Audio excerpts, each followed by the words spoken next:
Didn't quite work out.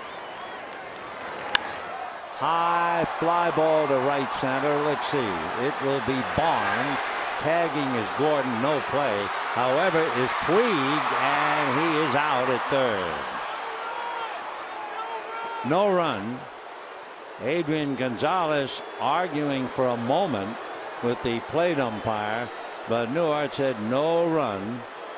So Puig, by trying to move to third on the fly ball, is out. That nullifies D. Gordon coming in, and the Dodgers settle.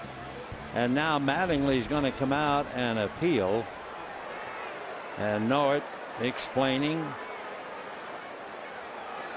Meanwhile, Tim Wallach talking in the pen. Kenley Jansen. Paul Nowert, the plate umpire, still talking, and now the umpires are going to get together, and Wallach is holding his thumb up as if to say, pursue the discussion. So let's take another look. There's Barnes.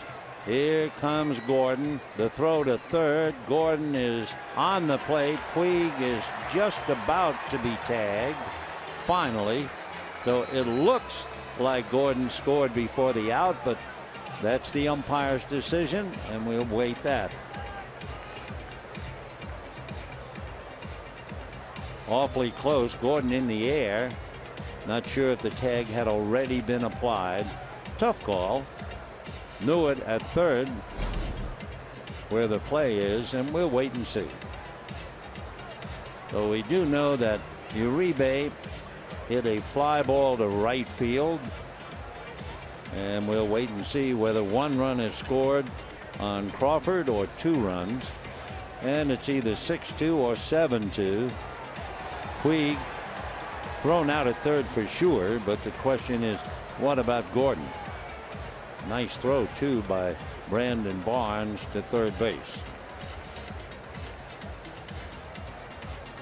So two umpires listening, Newhart and Larry Vanover, the crew chief. Take a look again as far as the tag and Gordon leaping in the air.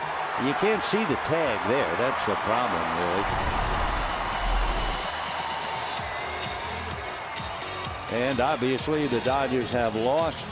The out recorded before the run, and the Dodgers